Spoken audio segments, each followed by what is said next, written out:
Hello and welcome to the Intentional Clinician podcast. I'm your host, Paul Krauss, licensed professional counselor. In today's episode, I'm going to be speaking with Barbara Lane as she tells a very personal story about her life and the life of her sisters. More on that in a moment. Barbara Lane has been a foster child, sister, wife, mother, grandmother, entrepreneur, speaker, child advocate, educator, ministerial counselor, and author, in addition to her writing. She has spent 25 years in private practice as a ministerial counselor, and she has an educational background in human development, social sciences, and family psychology with a focus on child abuse. You are in for a real treat today as she shares her personal story of being in the foster care system and touches on many issues including family separation, bonding, attachment, child maltreatment, relationship formation, the resilience of the human spirit, healing from trauma, and the power in having faith in something greater than yourself. Her personal journey is in the book Broken Water. I believe you're really going to enjoy this interview, and I believe it's going to inspire many of you. Just a trigger warning, as it does openly discuss the themes of child abuse and maltreatment.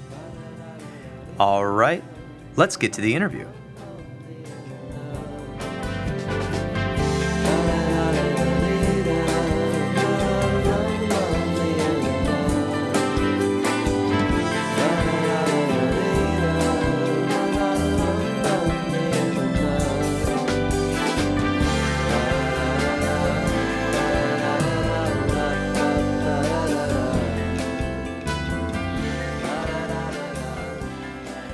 Welcome to the podcast, Barbara Lane. I'm so glad to have you today.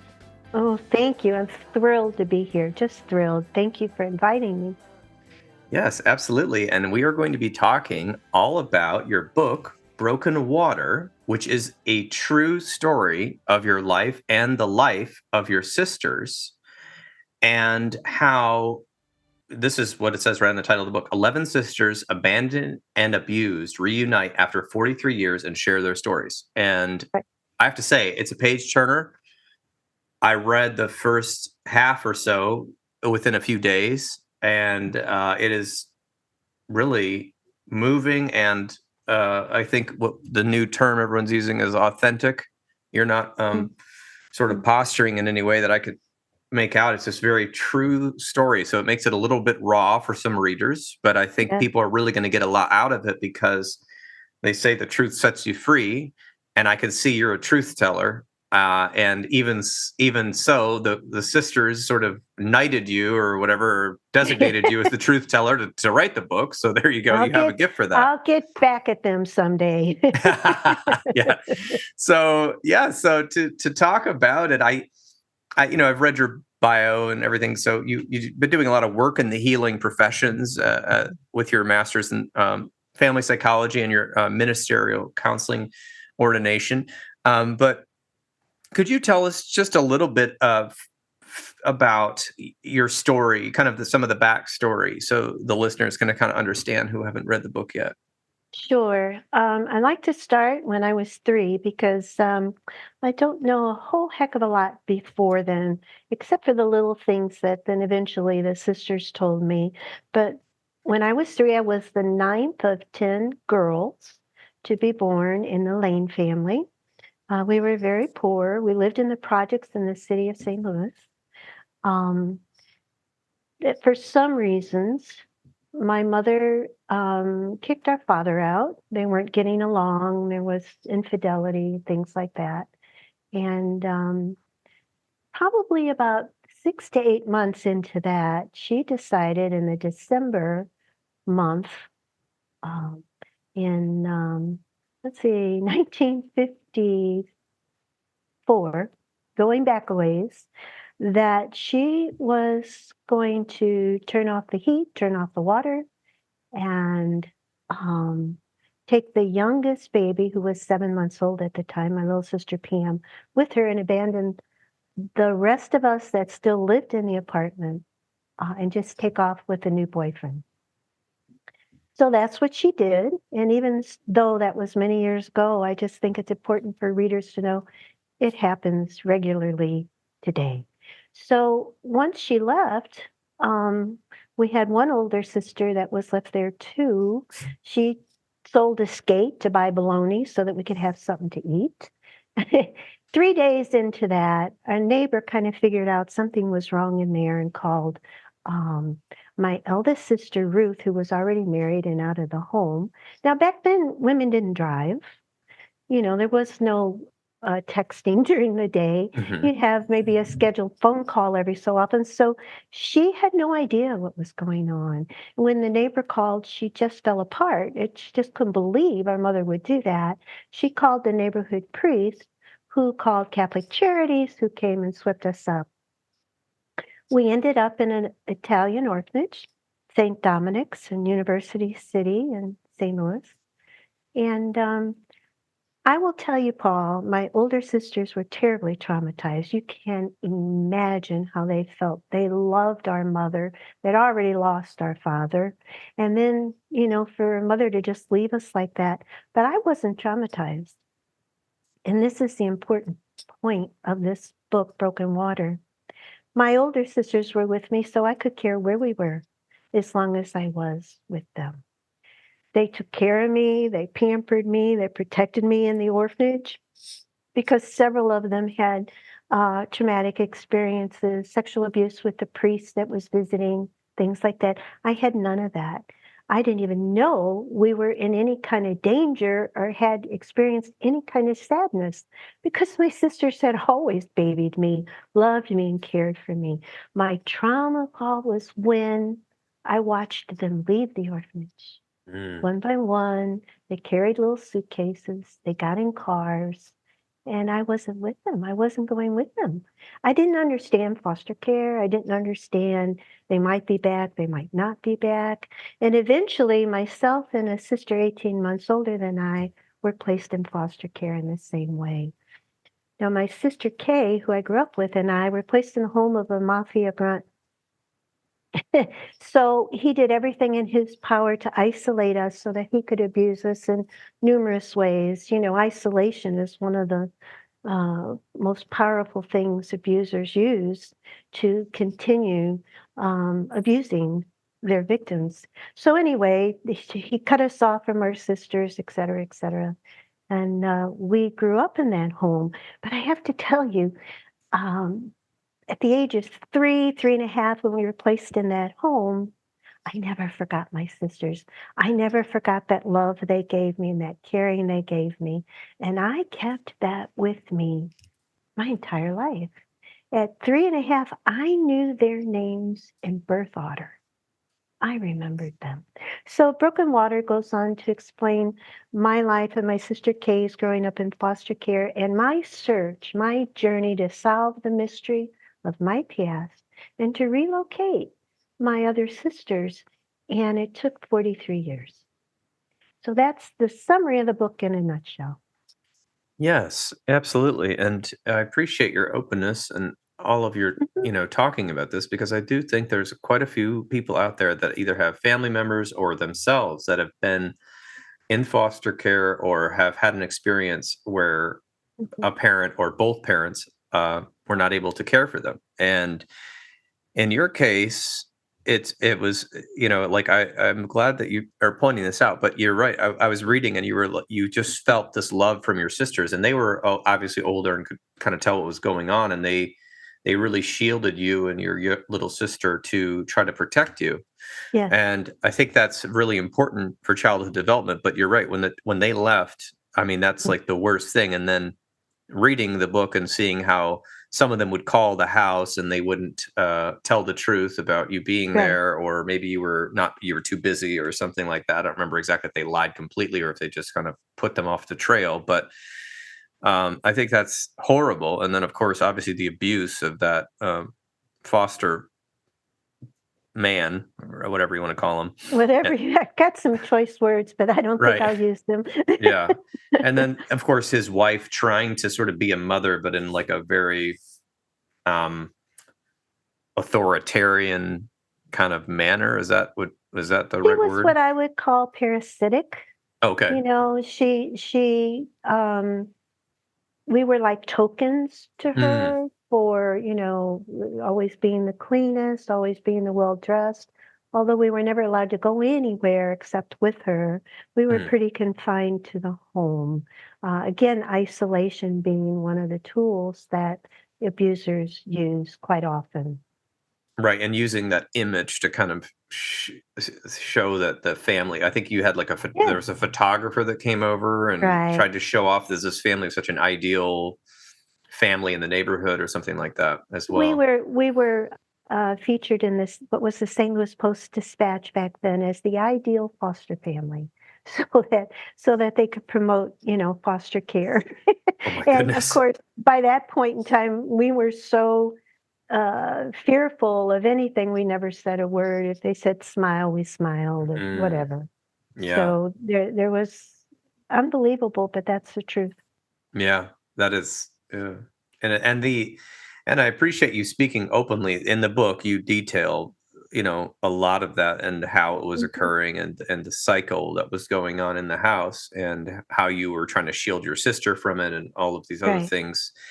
And uh, I think it's important for people out there who have experienced abuse and sexual abuse and physical abuse to speak up about it, if possible, if they can get away from the situation to a safe place, because um, not only is that going to be better for you to be able to get help for the abuse psychologically or physically, uh, my hope is that it brings awareness that people are on the lookout for people that are abusing and that they eventually have consequences for their actions, but they don't always, unfortunately, because they usually choose children or often use children as the victims, which are harder Correct. to hold accountable. And it holds children captive, so to speak. For example, in our foster home, our foster father had a gun that he threatened us with all the time. Mm, If you tell, I'll kill your sister, kind of fear. From the time you're 3 on up, you don't know how to process that kind of fear, and you do whatever they say in a way. And I did this till I was 14. And then at the age of 14, I guess I was so depressed and so distraught that I really didn't wanna be in that foster home anymore. I didn't wanna be, period. So, unbeknownst to me, I stood up to a bully, I guess, and I said to him, "Just get your gun and shoot me because I don't wanna be here anymore. Just please just shoot me." Ironically, he kinda looked at me, lifted his hand like he was gonna hit me, and then he put his hand down, walked out of the room, and never bothered me again. So there, little did I know that at 14, in his eyes, I was standing up to his bullying. In mine, I just wanted some kind of out. Just let me mm, out of this. But it gave me a beautiful out because somehow, and I think I will credit the love I felt from my sisters, I knew what love felt like. mm, I knew what caring felt like. And the minute I walked in that foster home, I knew something wasn't right. But at 14, when he just finally left me alone, I just embraced being a 14-year-old. I rode my bike because they started letting me leave the house. I got into the glee club, I played sports. I did things that I don't know if I would have even reached out for if I hadn't had that core love, bonding, and attachment with my sisters. So, but you spoke of encouraging people to speak their truth. It's very, very difficult. And one thing I'd like to share, and I think it's important so that individuals who've experienced this don't feel further guilt that they can't oh, speak their good truth, point. Yes, very good point. um, is that we have 6 sisters remaining, and none of them knew the other sisters' stories until I published Broken Water. Mm, Now, this is a close, bonded group of sisters. The pain was so hard, so tough, so shaming, and the need to protect each other so strong that they didn't tell each other their stories. Once Broken Water was published, they all got the book before I could even send them a copy. And the healing that took place amongst them, because they didn't know. They knew, but they didn't know. Now they right. had the whole stories, And it brought them closer. They were able to grieve things that they had no control over. It was a very healing experience for all of us. And of course, I bawled like a baby each time one of them was bawling. So, but that's just a testament to how hard it is to talk about your past. So hard.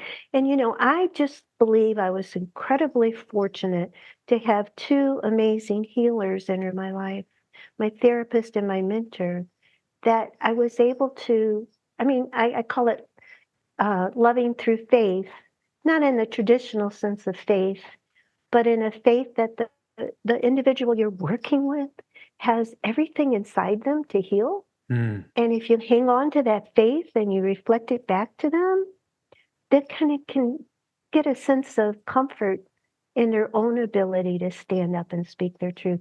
It's complicated, and yet it's simple. And they did that for me. That's amazing. Yeah, it does take.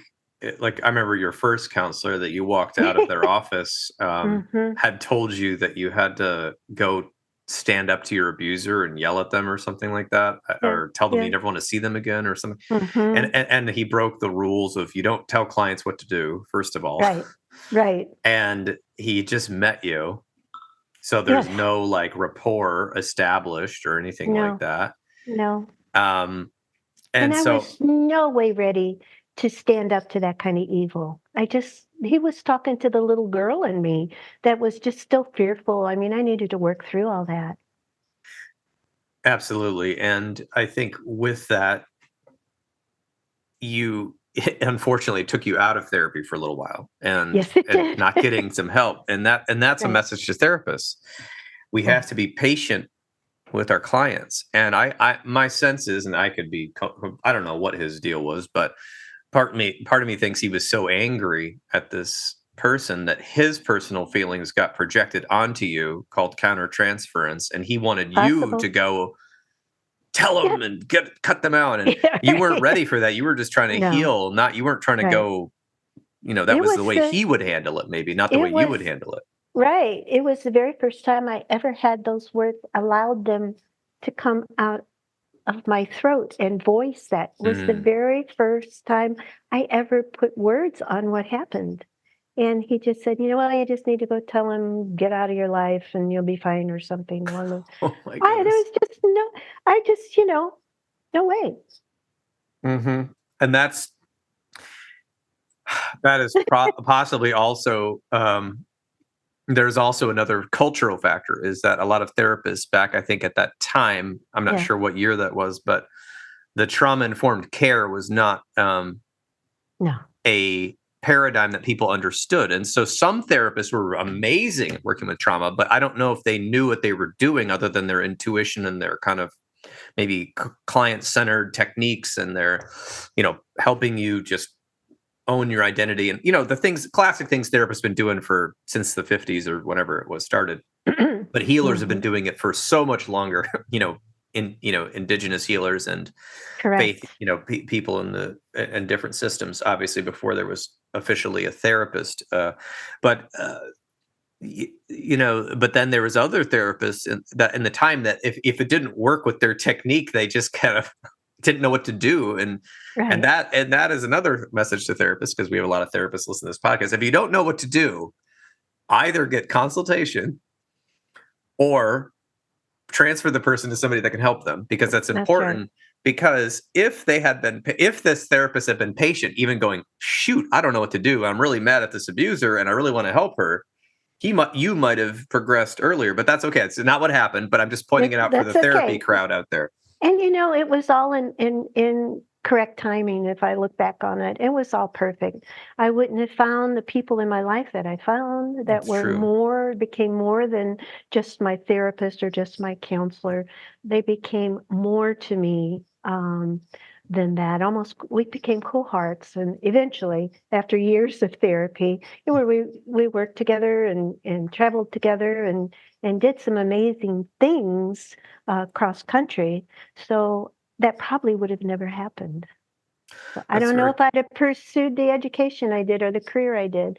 So my primary therapist, Donna Kitchen, was raised Hindu. Now I was Mm. raised Catholic. Oh, So this was a very foreign kind of thought to me that she gently tried to help me see that not that there's anything wrong with Catholicism, she never said that, but that, it was okay for me to explore my own spirituality, my own soul, what calls me to the divine, which may have never happened. So it was all in perfect timing. I'm glad. I love that perspective. Obviously, you've lived a lot of life and have a wise way of Mm-hmm. looking at things. I Well, little segue before I kind of ask you some more questions about your Mm-hmm. life story is that your career for many Mm-hmm. years was being a professional helper and a ministerial counselor, which is also professional but also connected to spirituality. Can you explain a little bit about what you did once you Sure. um, learned to help people? Sure. Having had years of therapy with Donna, she introduced me to my next mentor, a fellow by the name of David Grove, who was a Maori chief, actually. And he um, invented this incredible therapeutic technique using metaphor, not in the traditional sense that you would find metaphor, but in helping a client develop a sense of metaphor inside them Mm, that fit the experience that they had.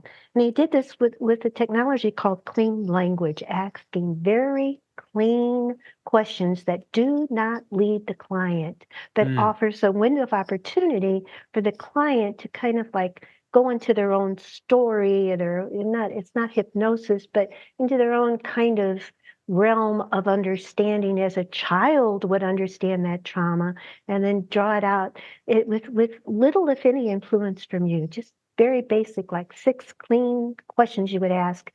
And I ended up under his mentorship. So I it transformed some of the traumas in my life that people might think could never be transformed. They were transformed. They created an opportunity for me to reevaluate and almost kind of change the memory that you had. You know what happened, but your experience of it can change through metaphor, which frees you. So that is kind of soul work in my mind's eye. That is working with the spirit and the essence and the soul, because you can never direct the soul.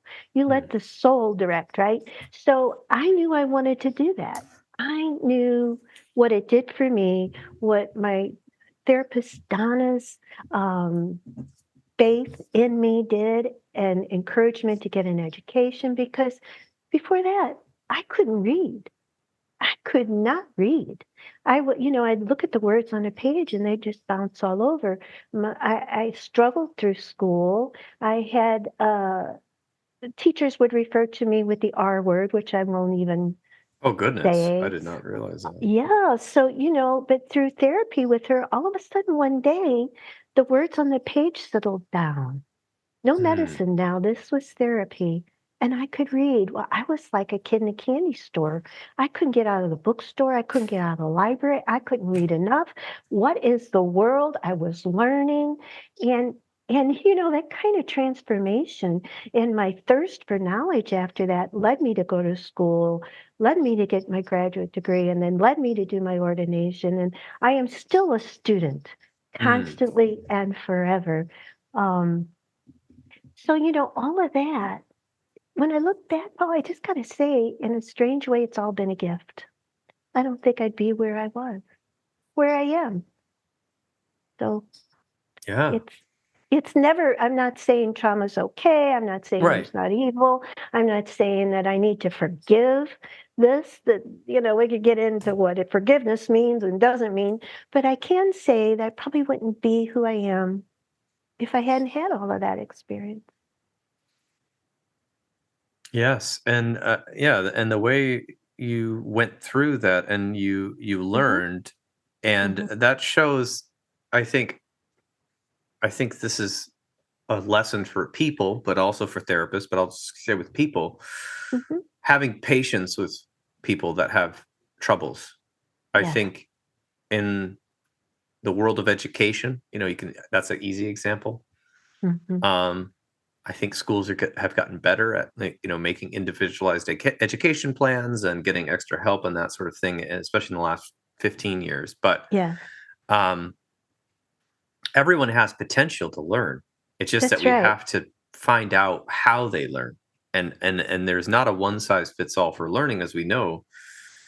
I mean, they keep adding new ones, but there's like 15 different types of intelligence that people can Yeah. have, right? And these Yes. and what that means is not that intelligence doesn't necessarily equal like smart or whatever we want to.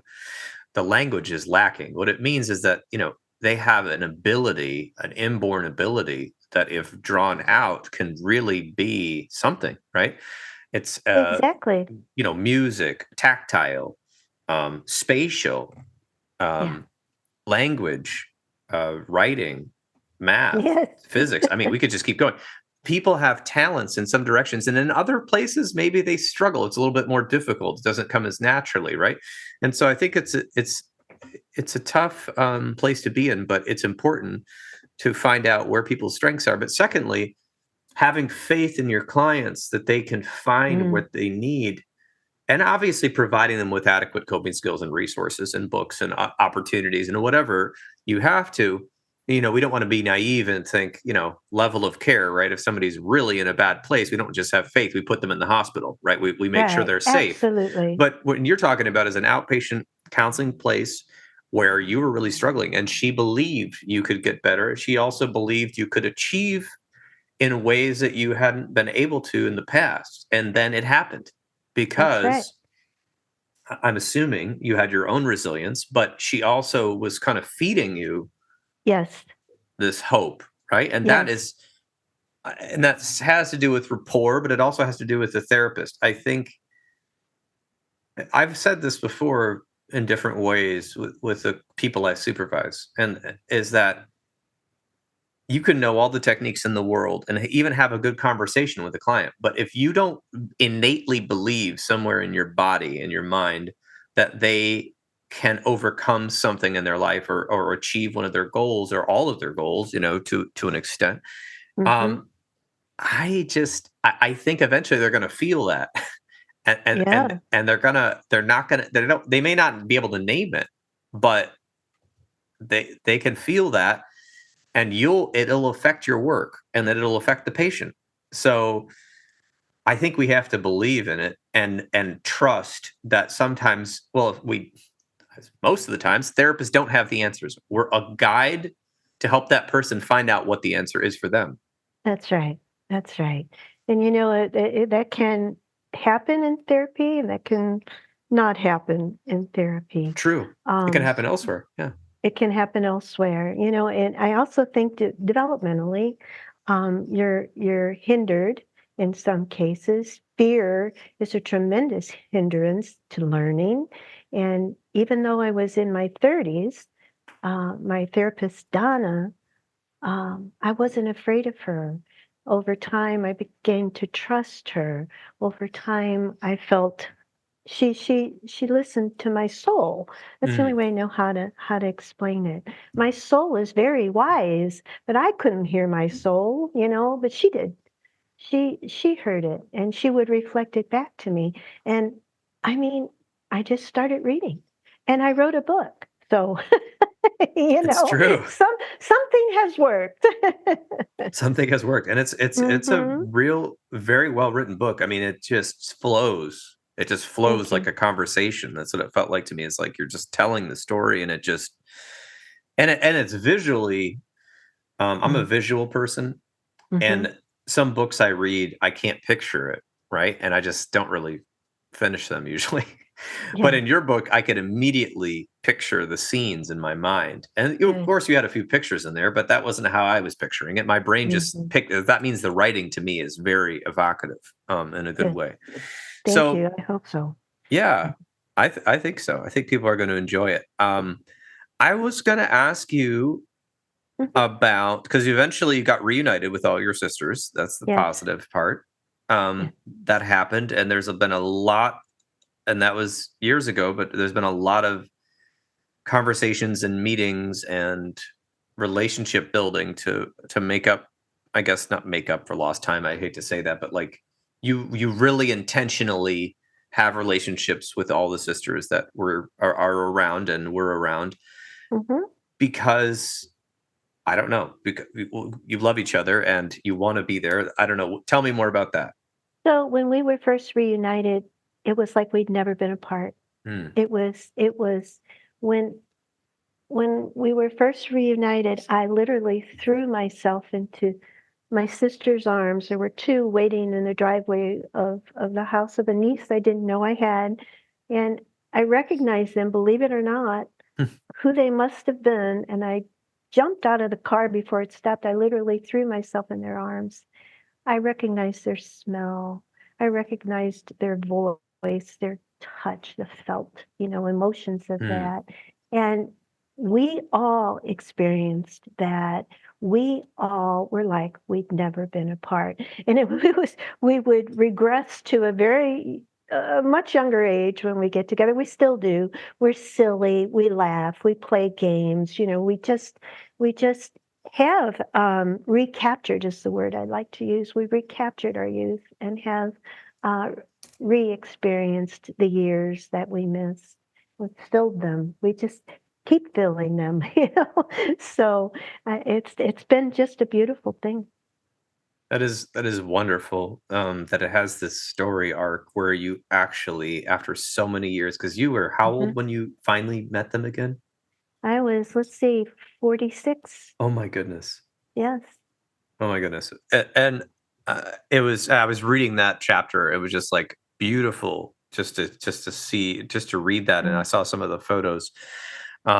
Incredibly healing, and they had been looking for you the whole time. Also, from what I could Several of them understand. have. Yes, they were. Again, no, my foster father, when the older sisters would call to check on us, he would say, they aren't here anymore. I don't know where they were placed, so quit calling, quit bothering me, kind of thing. But we were there the whole time. And the two eldest sisters would rely on getting feedback from the social worker at the time, who, like today, was incredibly overwhelmed with Mm, cases. And mhm. if she didn't hear much, she would, you just kind of got lost in the system, which still happens today, sadly.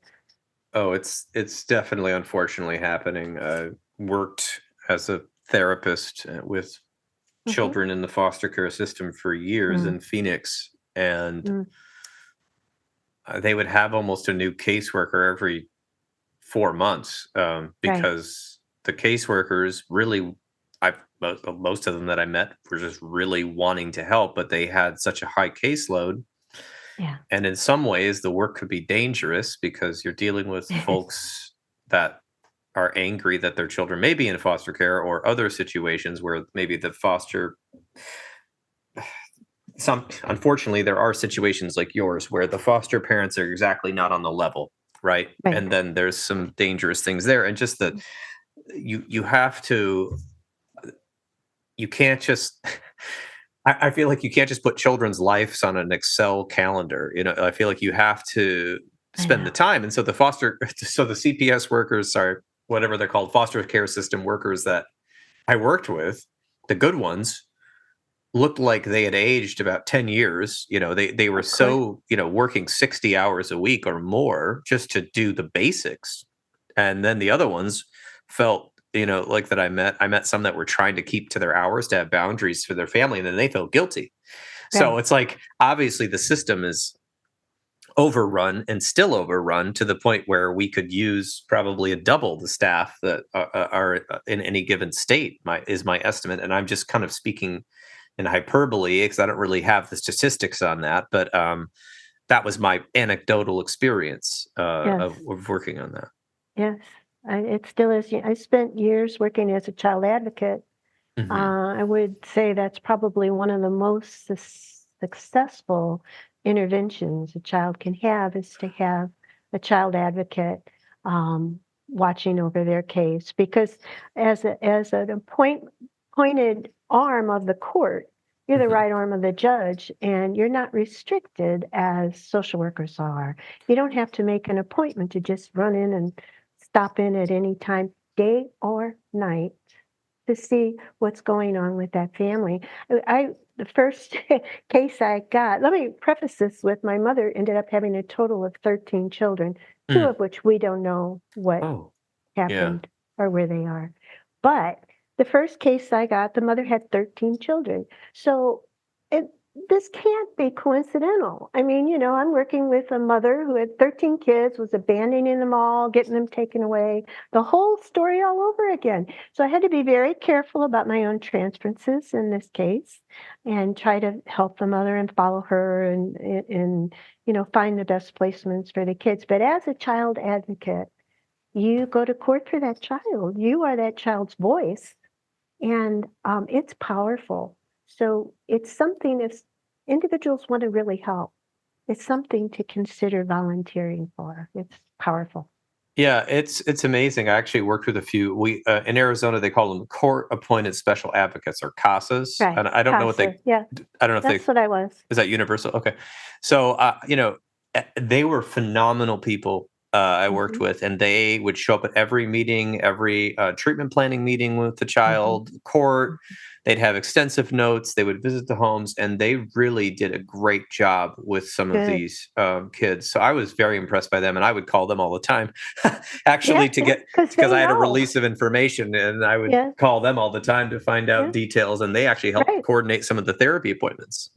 Correct. So I would say and it was volunteer. It was mostly older Right, folks or professionals who had money and means to be able to take time out of their lives to help these kids. But right. I I, I almost wish they were paying people for this. You know what I mean? Mm, Like mm, people that are maybe retired that need some meaning in your life, and just yeah. showing up It's in a kid's it's life is amazing. It's very powerful, and the one thing I made sure occurred with all these kids was sibling visits, which Mm. I myself know how important that is in the foster care system. You're separated, you don't see your siblings. Um, I made sure that those things occurred, supervised visits with parents, because good or bad, it's really helpful to know your history. It's really helpful. It really is, because without a sense of meaning, we get that from connections with Right. family history. Without a sense of meaning, every sort of mental health problem emerges that you can name. It just depends on the person's Mm, biology and their kind of background, their genetic expression.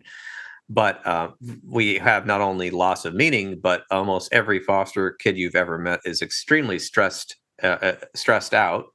And if you, of course, I will not go into the whole spiel, but people can just look at the Adverse Child Experiences study. That was done okay. on people mostly not in the foster care system. They were upper middle class people in San Uh-huh. Diego, and just Mm, seeing the effects of any sort of neglect or abuse on people who actually had familial supports that were consistent or semi-consistent mhm. will just give you an idea, if you read that report, read some of those studies, of what it could do to somebody who does not have consistent Right, familial supports right. in their life. The amount of stress and things that can go wrong, both not only mental health wise, but in the physical health of the people in the long term studies is. The chances, the percentage chance of catching, of getting diseases or having Mhm. comorbidities with different conditions like cardiovascular diabetes is incredibly high. That's So the right. fact that you seem to be quite healthy and had a career Yeah, is amazing and kind of a miracle in my sort of armchair opinion. But you detail it in the book. mm, But we've been talking about the foster system, and I think there's a lot of things to be done there. And I think an action step for people that they don't know what to do. There's so many bad things in the world going on. Uh, mm. that's a place to to investigate. That's right. There's so much you can do to help kids in foster care. Something as simple as maybe your listeners have heard of this is donate suitcases because I've worked with a lot of adults who have suffered trauma in foster care, and one of the things that they have a difficulty seeing is the black trash bag. It'll Mm. set them off because what did they carry their things around in from home to home? Is a black trash bag. So, you buy them a nice suitcase. How hard could that be? Call your Child Protective Services. Ask them what you can do. If you're hairdresser, at, call and say, can I give free haircuts? Or donate clothes. Just, how difficult it is for a child to go to their first day of school.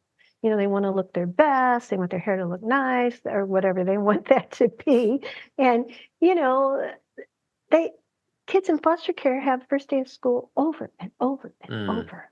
So, there's just so many things. And if this is of interest, and I hope it is to a lot of people, because we sure need to do something about it. There's just so many simple things that could change these children's lives. Absolutely. And that has a large effect on society because all of Yeah. these kids are in the systems and in all the states, Hmm. and not many get adopted, and then they age out. No. And then that Right. is very difficult as a young adult, in today's economy and Yeah. just the way things are. There are some decent programs in certain big, larger cities, Yes, there are. where they're helping the young adults from 18 to 24 with some extra things like housing and stability Hmm. and job training. But again, not everybody gets into those programs, That's and right. there's a lot of people that fall through the cracks. And this is all preventable. Unfortunately, the There's resources aren't really devoted to it.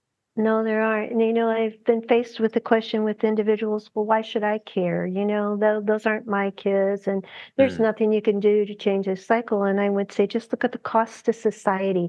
If you only want to look at it from as a financial burden, you're paying for this particular circumstance that you don't think you should care about. So sometimes that's the way people hear it. Sad, but true. Yeah, and that's actually was one of my questions. I was going to ask you a little bit Hmm. about just, we don't have to go on about this, but just a little bit about what people can understand about generational abuse and the cycle of trauma. Mm-hmm. What are some things you could say Well, about that? I think that we tend to drag our kids into therapy pretty quick. And I would recommend to adults, parents who have experienced trauma in their childhood, who may not think they need intervention, to get it anyway, to enter therapy, because it has a way of seeping out in unrecognizable form by you, and it will be absorbed by the child in unrecognizable form as well, and it will wind up carrying that generationally, cross generationally. I think that you're the best gift you can give your children is your own mental health, taking care of that first, because you won't have that anger, the triggers of anger, you won't have the triggers of anxiety, and you'll recognize when you make a mistake and have the egoless, I'll just call it that, bravery to say, boy, did I mess that up, can we try that again? Whereas if you're carrying all of that trauma in you, it's really hard to admit you've made a mistake, because that opens up a bag of worms. And so we're, defensive and pretentious. Whereas you work on yourself, find your own, open up to your own soul. Hmm, you're going to give your kids a great gift. I love the other way you put that. Very wise words. I One of the things I've always done with, and I learned this when I was working in social services, and now Mm-hmm. in a group practice that we do Mm-hmm. take Medicaid and private insurance. So we actually get quite a variety of folks coming in, which is kind of rare for a group practice. But Mm-hmm. in when I was in full social services, which is basically all Medicaid and grant based services, we started learning about, well, this is something we should have learned in grad school, but we basically Yeah. started almost mandating, if we're going to work with your kid, we need you Right. from appointment one, parent, to come in for parent meetings alone Right. Right. and family meetings, Right. because we can't treat a kid in isolation of the environment. No. And No. I'll tell you what, I got a lot of resistance from a lot of Of parents course you did. because they said, well, he's the one who's throwing his cell phone and yelling in McDonald's and won't listen to me. And I said, I understand that. And they have anger troubles, but I also need you. And I can say this as a fact, I believe. I can say this as a fact. I don't have the study in front of me. This is all stuff people can find that go to grad schools. But you get the parents to change just a little bit and get on board with the plan. Yeah. That kid will change so much faster than just me, the Overnight, therapist, overnight, right? That's right. Because children are dependent on you with their nervous systems, and they're dependent on you, and that's from brain science, and they're dependent on you for their emotional health up until a certain age. And then they start to be dependent on friends and mentors and different things and coaches and things like that. But when they're young, they're completely dependent on you, and they're looking to you for how to act at every moment. I not to scare parents, but you're programming in their brain at every moment how you keep the house, what food you give them, what you listen to, what spirituality, political opinions, all of this stuff, they are absorbing it. And it's, this is not funny, but I find it ironic sometimes because there'll be a parent who's got a very strong opinion about something or other in the world, right? And they'll keep telling their kid every day, hey, you got to listen about this opinion I have, right? That's right. But the kid is watching your behavior. That finger going right at their face, that scowl. Yeah. They just take all that in. They're sponges. They are learning your behavior. They're not. And in fact, it depends on the kid. Some kids, of course, take on their parents' opinions completely. And some kids rebel. It's like kind of a 50-50 because, and some kids, of course, ignore their parents' opinions. But they actually are learning that you are incongruent is what they're learning. They're learning that you can have an opinion and be loud about it, but it doesn't matter how you apply it. Right. And so I tell parents, I even say today, I said, you work on your like you said, triggers. Actually, I'm quoting you now, but you work on your triggers and the things that make you upset, and you learn how to be with your kid, and that is going to change them. Now, obviously, with younger kids, you've got to learn structure and incentives and behavioral plans and these sort of things, right? That are important for them to learn those boundaries, but you have to still do it in a fashion that is palatable for the child, where they don't just automatically rebel against you. And then with the older children, teens and young adults, really understanding your power is limited, right? And so not to go off on this completely, but it's so important because that's what stops, I think, the generational horrific whatever the parents went through. Maybe honestly, a lot of parents went through horrible things, right? And they're trying to sometimes they overcompensate. They shield their kids from any, difficulties. So doing your own work will help you see what you're doing behaviorally and cognitively and emotionally. And that, the kids, that's the core. Oh my God. I had a kid one time, and I won't name any names or how old he was, but it was a male child, obviously. And I got through to his mother somehow. She came in, and this woman, she was a toughest woman you would meet, and she could probably take down a football player. Like, she was beefy and tough and aggressive. And I talked to her, and I don't remember what I said, but I was just like, I'm kind of concerned about your son, and his, he's kind of hanging out with these kind of kids that are in gangs and all of this, and he's only 14 or something like that. And I asked her, how are you talking to him about this and that? And she kind of started crying, and she said, well, I'm doing what my dad did. And I said, what's that? She said, well, I'm yelling at him and telling him he's going to turn into a no good criminal. And I said, oh no.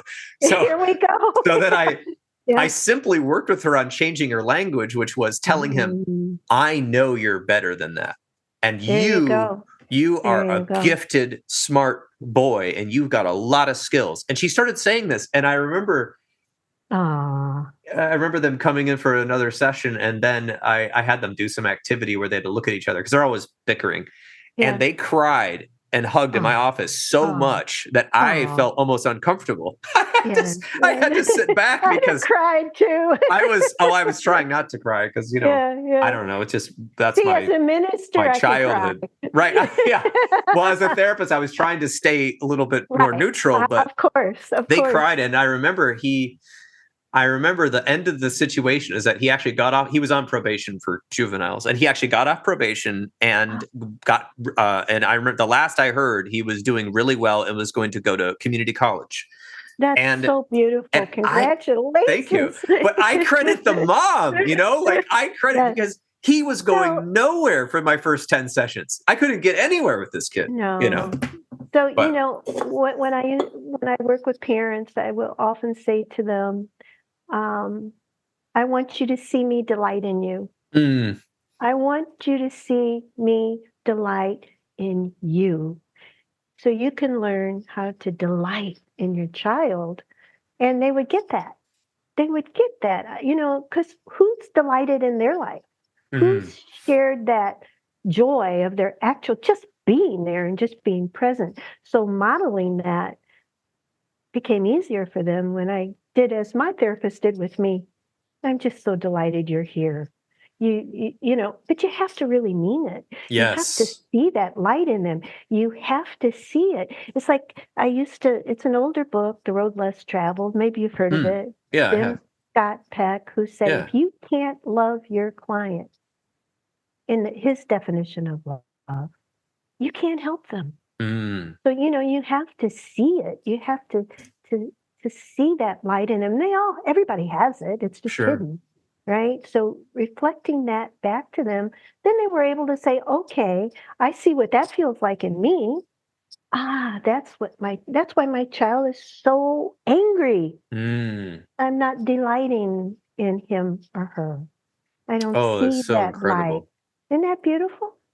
It's so incredible, and it's tough. Mm-hmm. Well, we won't go. This isn't a parent-child therapy session hour, but I will say it's tough for parents, and I would say Right. without doing your own work, and also just because you live together, that sometimes you start taking things for granted that actually are Correct. the most sacred, important things to you in your life, which Mm-hmm. are your own children and your relationships.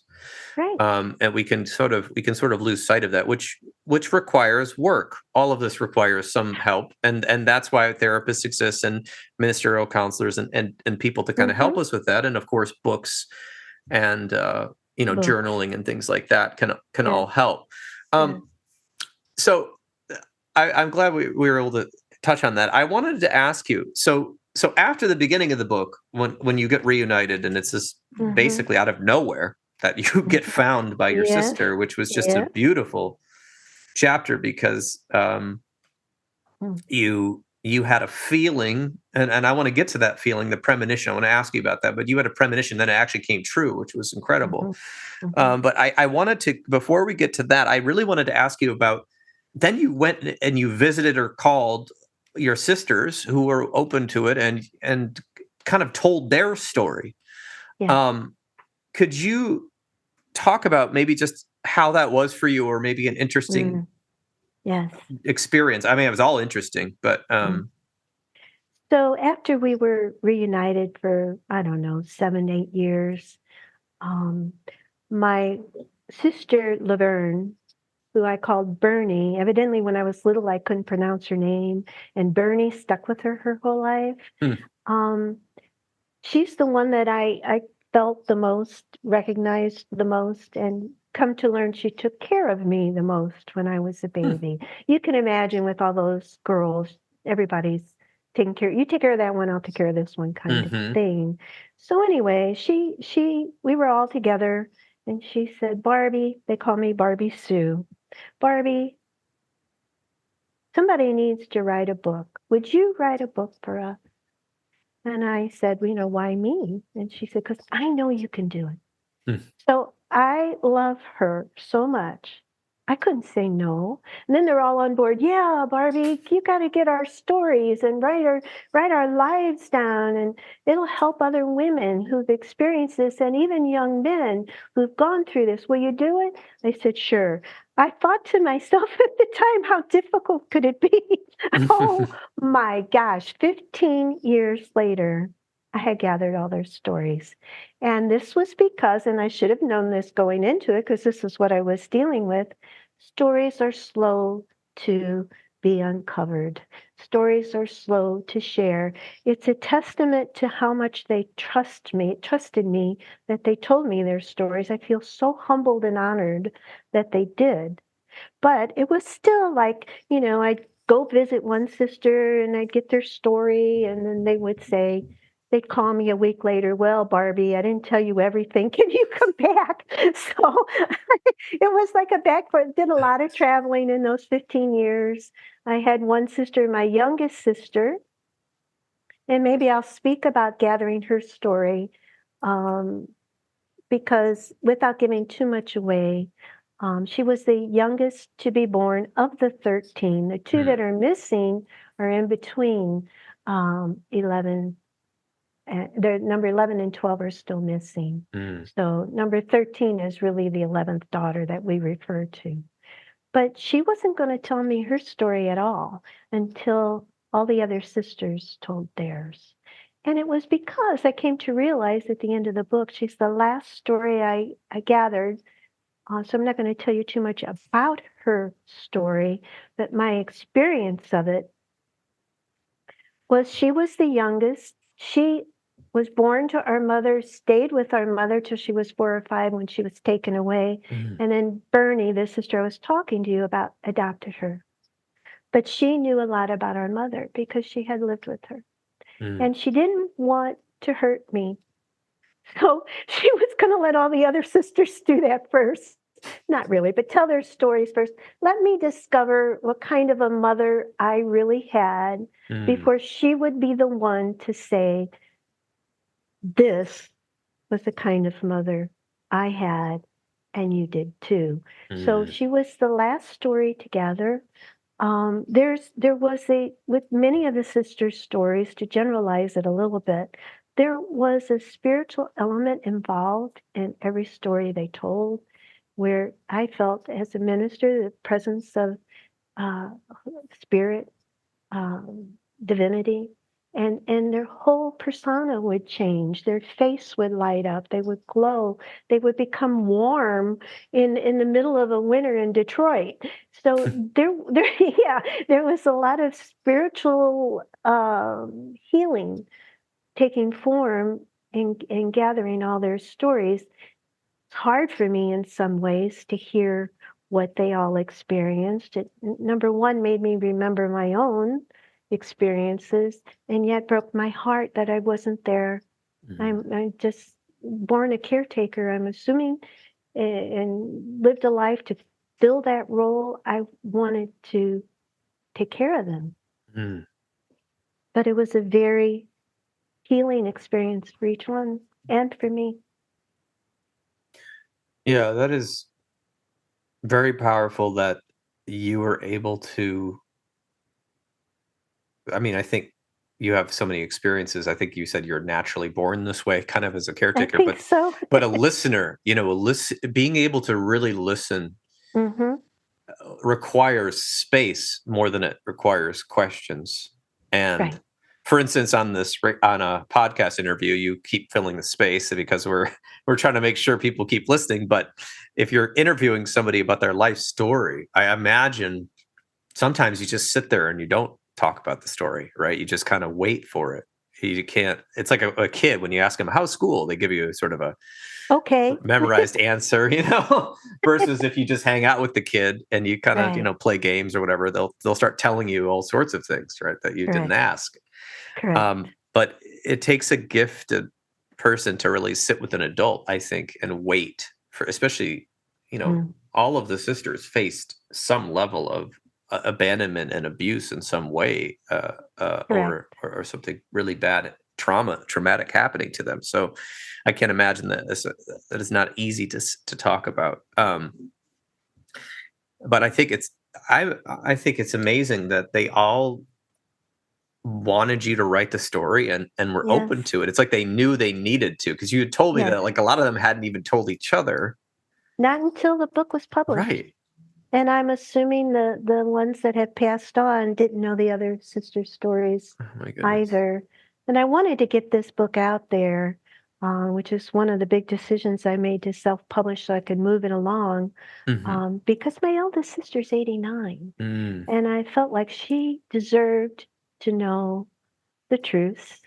And she knows now, and she feels released from the sense of responsibility she Mm. had as being the eldest sister to take care of them all, and the guilt she carried her whole life that, I didn't take care of my sisters. Oh I my didn't take goodness. care of my sisters. And the release of public broken water and her reading it, she felt like she was released from that because it wasn't her place.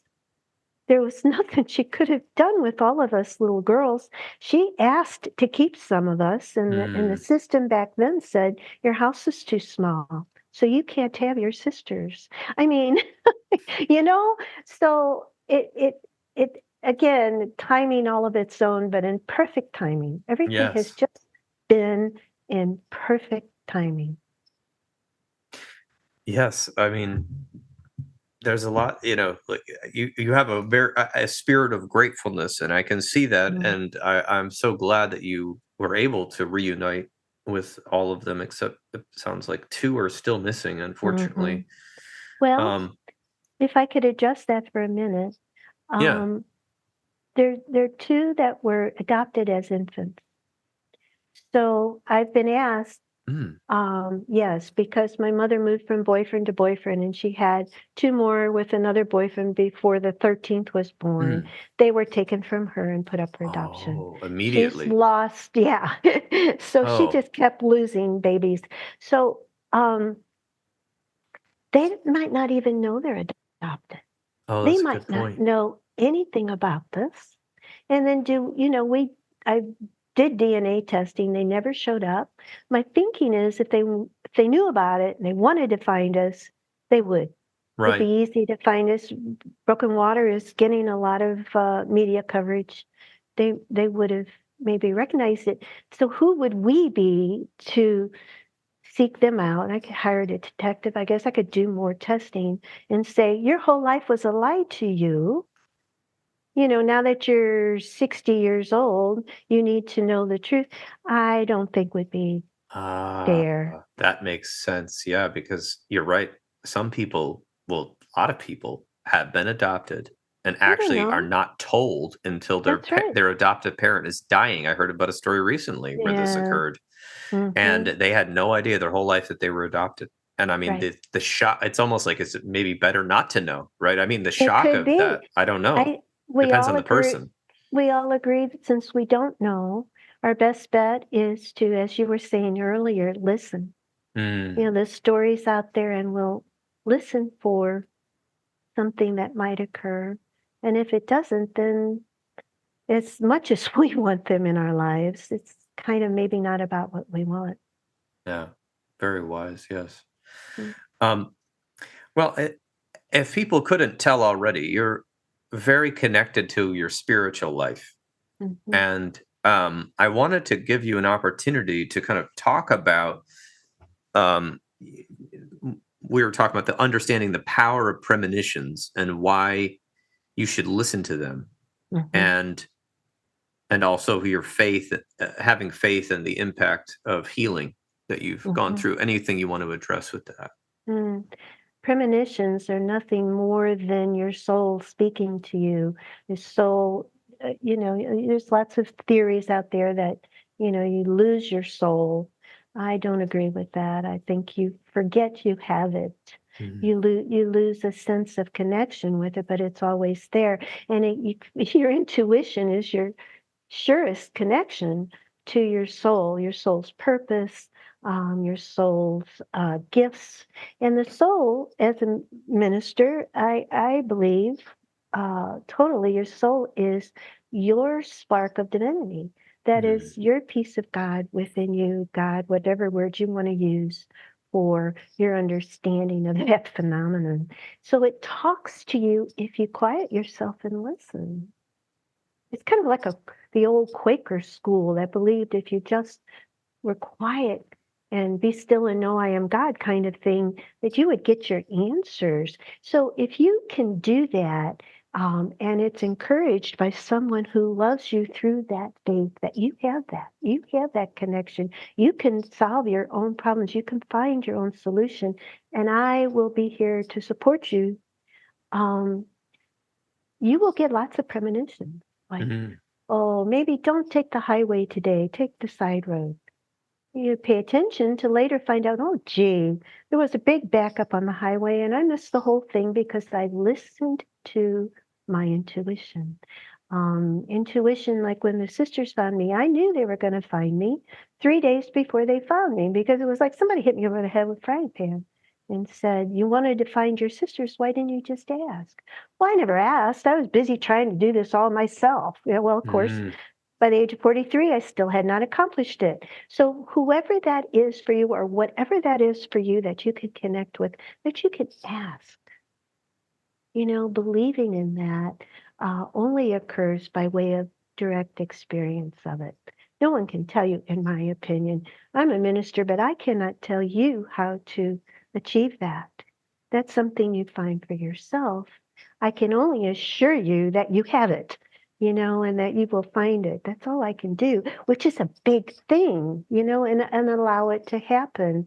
I could show you how I've done it, or things I've tried, or steps I've taken, but hopefully they only put a flashlight on where you, meaning your listeners, readers of the book, where you can find your own connection to that.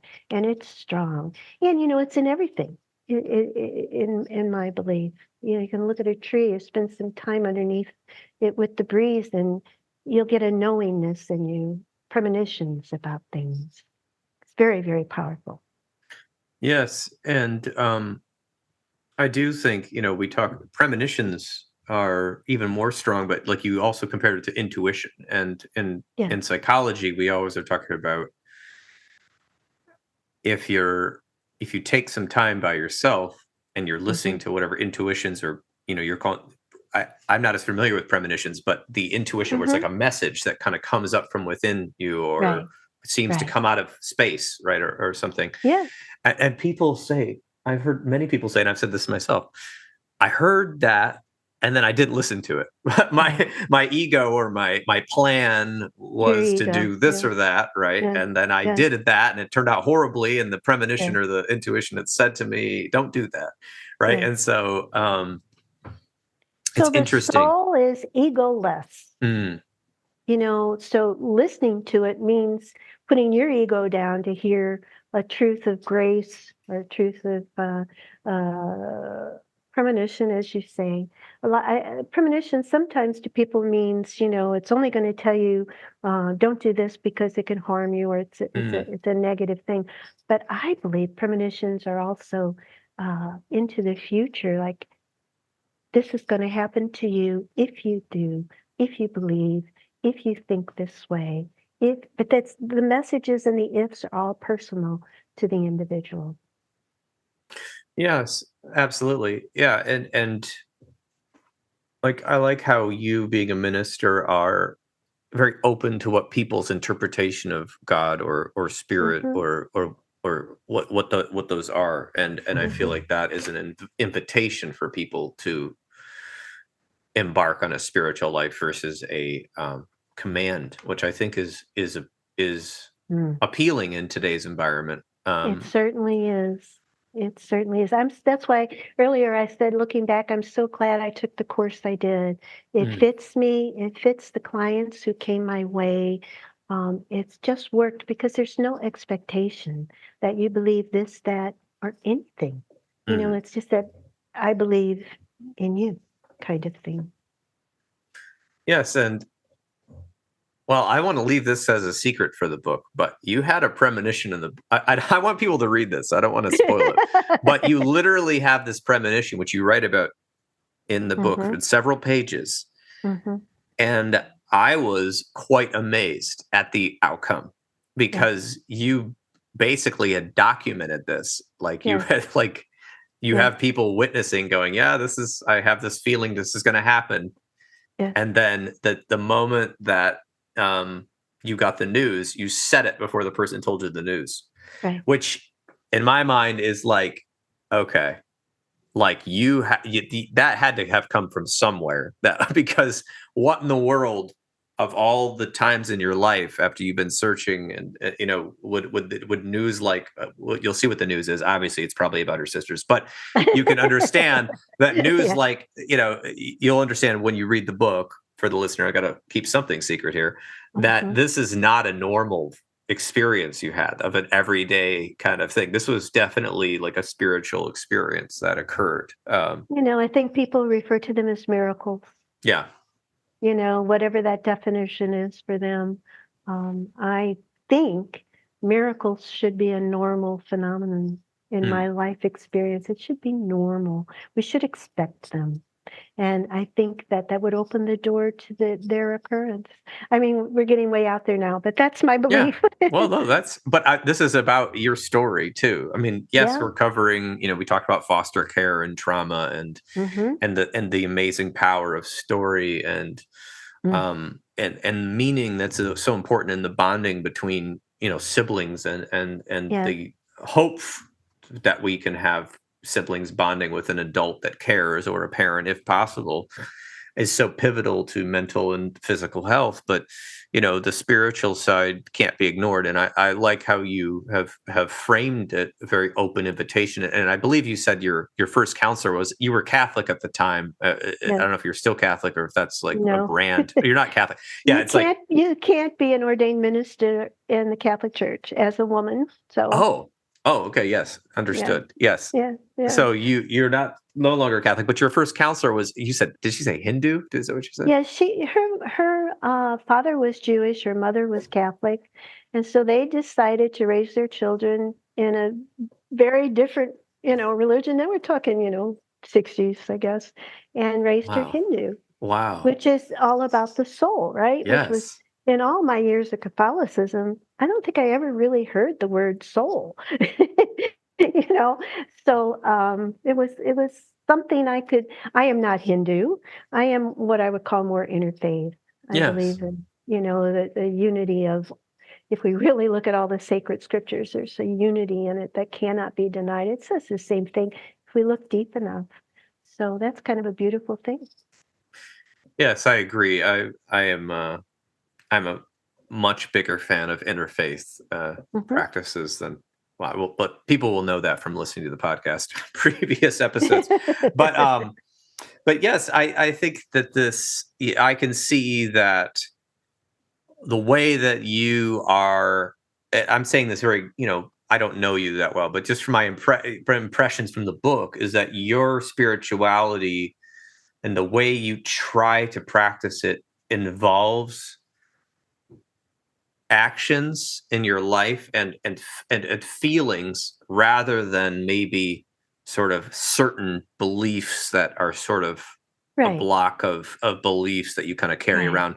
Because in your book, and there's just the way I talk to you about, and the way you work with clients, which we were talking a little bit about before the recording, is you're trying to somewhat embody the Hmm. spirituality, and the way that Hmm. you act, which is honestly probably the most challenging thing to do, Mm. because it's easier to say something really eloquent than behave to attempt to behave in a way that elucidates that sort of love and compassion and feeling Right. through yourself. I think that's a huge challenge for all of us.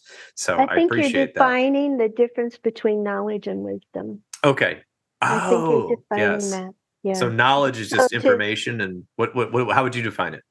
knowledge is, my education, books I read that are more academic, research, it's all valuable. It's all important. But if you stop with just the knowledge, you lack the essence of healing, not you, but individuals, Anyone, right? which is wisdom, which is utilizing it in a way that benefits the heart and soul of the matter. You take the knowledge and you make it wise.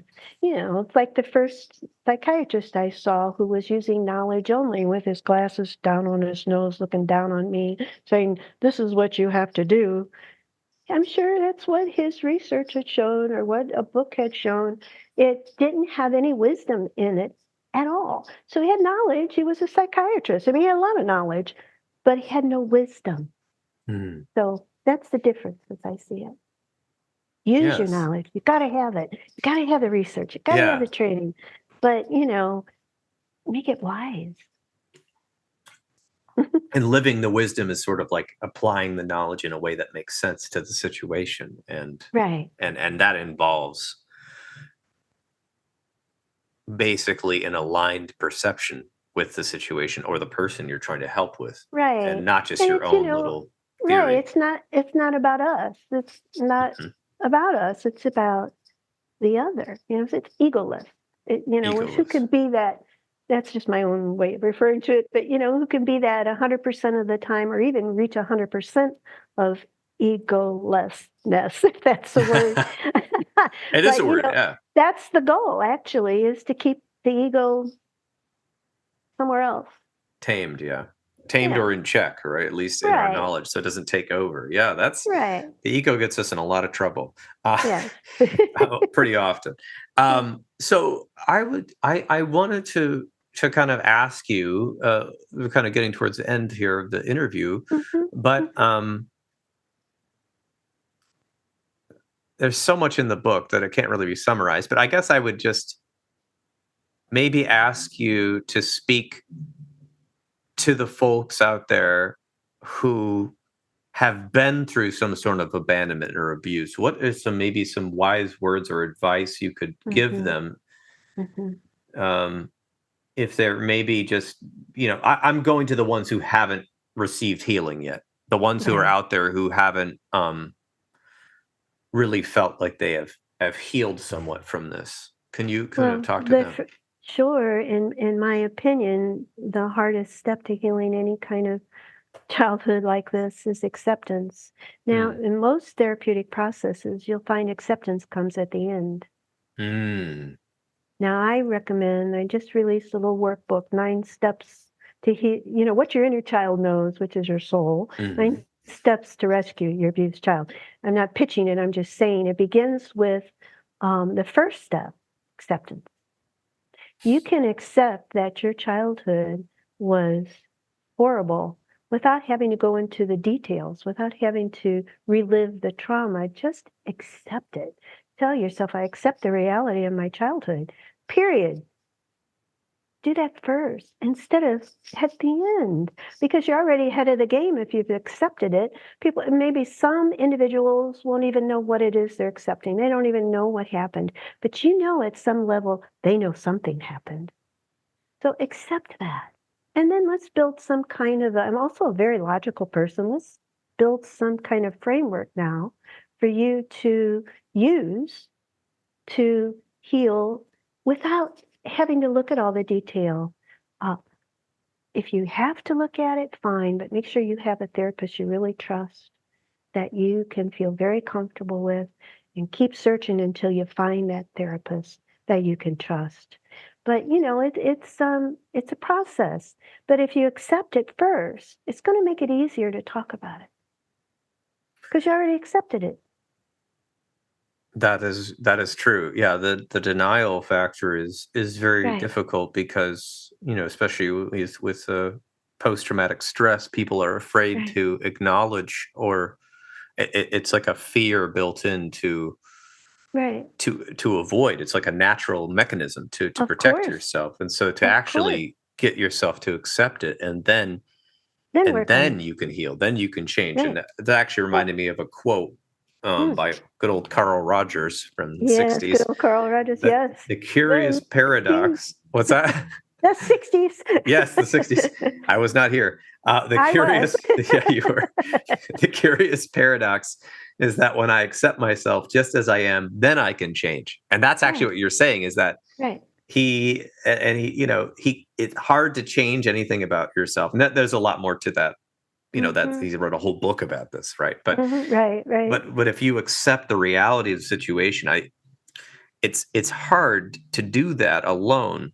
Hmm. I find that most of us humans, when we're doing something or another, whether we're avoiding our own trauma or whether we're just possibly in a bad habit, we certainly don't like to accept the full reality of it. I think Right, right. that we like to make up a story in our mind that makes it less harsh, especially with bad Right. habits. Oh, it's not that bad. It's just this or that, right? And with Yeah. trauma, we just sort of, depends on the person. But when I had trauma, I like to pretty much pretend it didn't exist. Well, I did the same for years, Yeah, absolutely. and so But it's a freedom that comes back to mhm, the beginning, I guess, of the podcast, the freedom of telling the truth, which is very difficult, like you discussed. right, And you're right; it has to be at the right time in the right place, right, and there's got to be safety and vulnerability to either write it in your own journal or to be able to tell someone you trust. right, And oftentimes people choose therapists because we are ethically obligated not to use this information against you in any way, right. and or to harm you. Mm. So the acceptance piece to me is huge, and I feel that you, through writing this book, it's very obvious that your sisters were able to accept, a lot of them were able to accept what had happened to them Correct. and to the whole system, your whole family system, and the harsh difficulties of that, and how it affected each of you differently, but yet you have this sort of common bond or common I don't say common, shared experience is the word I'm looking for, in a way that, I can't imagine, but I almost wonder if you can't really compare people, but that it could almost bond you closer than maybe some Yes, folks who have just had like a regular childhood and we're like, okay, well, I live in Cleveland, you live in yeah, Pittsburgh, see you next year, right? There's a right, bit of absolutely, a want to be together in this closeness. I, absolutely. I I Yes, could I could say I could see that yes, in the book. it absolutely is true. That is absolutely how we are. That's the truth. And, you know, together, once we were reunited, we were so blessed to be reunited when we were, because we had many years together of health and joy and playing and friendship and just camaraderie, where we'd celebrate Christmas in June so we could all come, give gifts, decorate trees, do the whole 9 yards. But we were also together when we started losing sisters, which I think Mm. was invaluable to our um, processing the additional grief that that all brought for us. So there's a lot to be said about bonding, whether it's a sibling or a dear friend, having those bonds in your life propel healing, I believe. I'm just so glad that I've gotten to speak with you and interview you, and the wisdom is just flowing right out of you. And I can just sense your experience and your passion for helping people, and writing down the story. I think is a totally different way of helping people because as Right. you're a practitioner and a minister, you can help people that are coming to you intentionally. But with the book, I actually think that you're going to reach a lot of people that you don't even know, and that you are Yeah. unintentionally helping them heal because, Intentionally, well, intentionally. Sorry, unintentionally. that's what I mean. I sort of I'm just on the title of your podcast. I love it. It's intentional, but you're right. Unintentionally, well, I'm well, you don't already even know them. I Yeah, I don't know don't what know you them. call I'm that. getting emails from people that are telling me I healed a part of myself I never could. Oh, I got the bravery from reading your book to tell my story. I got the bravery to leave my uncle out of my life. Just these different things. So um, we all wished, every one of us wished that by the telling of our stories, which was painful and paid a price. Some of the sisters paid a price for telling their stories. They living in small towns and what have you. But the goal and the desire to help others heal was so strong amongst all of us, and I'm thrilled beyond words that we figured if we could help one person, we'd be thrilled. Turns out we're going to be helping a lot, so we're just delighted. that is lovely. I knew the book had just come out, I believe, in 2023. It was May, yeah. yeah. So Mhm. not even a year it's been out, and you're already getting feedback. This is wonderful to know. And Yeah. for a lot of folks that listen to this podcast usually buy books used or new because it's a small price of admission to enrich your mind, and you can Mhm, get this book on Amazon and wherever books are sold. It sounds like, and mhm, barbaralane.info. So www.barbaralane.info, and of course you're also on Facebook and Instagram mhm. as Barbara Lane author, which people can kind of type that into the search engine. I'm sure that you'll come up. Um, and I think that would be great for people to just be able to connect with you in that way, and maybe share the. I think that the thing that also struck me about your book was I was like, this is the perfect book club book. It Um, is. I'm speaking at a book club next Thursday. are Yeah, you? that's been happening. Yes. Yeah. And the other thing is, I think it's perfect for social worker students, Oh, in that profession or human development, yes. because they can analyze how it impacted every one of us. And I think it would be enlightening to that. So I'm seeking ways, if any listener knows how I can do this, is to invite the presence of my book, or I'm willing to come speak to classes if it's close enough to me. I'm here in Virginia in the Shenandoah Valley for, just the benefit of helping students. I'd be delighted to speak. Well, Whatever. that is wonderful, and I will have all of your connections on the internet in the Mhm. show notes of this episode, which will show up, so people can Okay. click right there and send you an email or get in touch with you on social media. I think that'd be Very good. awesome. Very good. I answer every email. It may take me a little while, but I answer them all. That is wonderful. Well, thank you, Barbara. Anything Well, else you want to leave the listener with before we head I off? just want to thank you for what you're doing. It's just powerful. And I know it takes time to put a podcast show together. I was going to do one there for a while on a story I was writing, and it just overwhelmed the amount of time and energy it took, and my level of knowledge on how to have all the right gear and what have you. So I know the energy and effort you're putting into this, and it can only be because you're called to really make a difference. I really appreciate that in you. So thank you for having me. I'm honored. Well, thank you, Barbara, and I am honored as well, and appreciate that. You have a good one. And again, thanks so much. You're welcome. Thank you.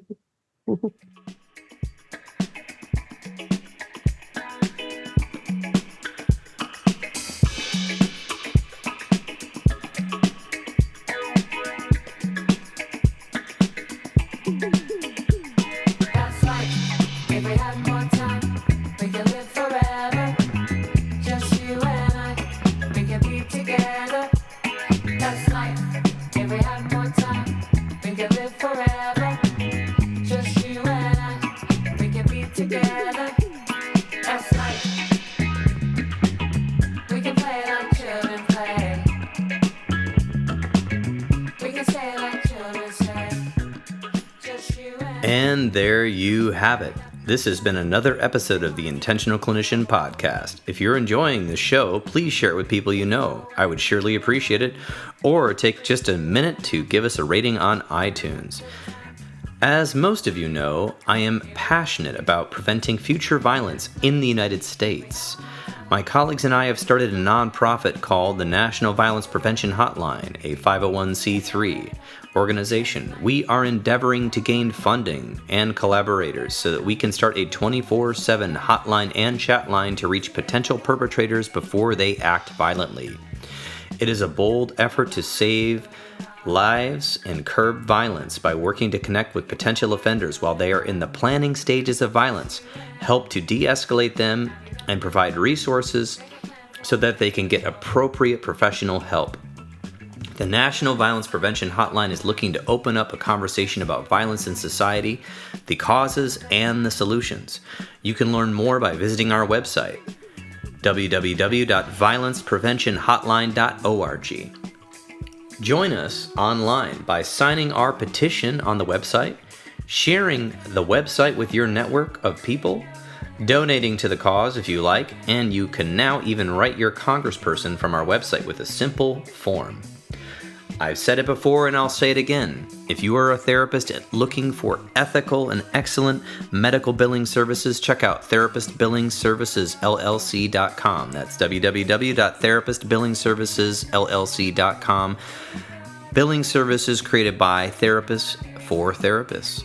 If you're looking for an EMDR International Association consultant, I am a consultant and I can provide you the 20 hours you need to become EMDRIA certified. I have groups online and in person, and I do individual consultation. Just send me a message at the website and I'll get back to you. If you want to get trained in EMDR therapy, check out the great training opportunities with EMDR Training Solutions. I've worked with them before and they are phenomenal, so register today. If you are in need of counseling, do not hesitate to make an appointment at a local counseling center in your area. You can also make an appointment with the excellent clinicians in the Grand Rapids, Michigan area at Health for Life Counseling and the Trauma Informed Counseling Center of Grand Rapids by visiting www.healthforlifegr.com. The recording you just listened to consists of the personal opinions of Paul Krauss and his guest, and while these are based on the literature they have read and the experience in their fields, this should not be viewed as a definitive opinion on any subject. Listening to this podcast is not a substitute for treatment. If you're in a crisis, please dial 911 or the National Suicide Prevention Lifeline at 988. You can also text 741-741 and a live trained crisis counselor will respond. Did you know you could support your local bookstore by shopping at www.bookshop.org? You can order from the comfort of your own home online while supporting local brick and mortar businesses near you. If you are a therapist and you are not a member of your national or local therapy organizations such as the American Counseling Association or the American Mental Health Counselors Association, please get involved, at least pay the dues. It will help the lobbyists in our field keep us from becoming gig workers. And of course, there's the bonus of increasing mental health education around the United States and helping people understand what counseling is and promoting best practices within our profession. Until next time, I wish you all a safe and peaceful week.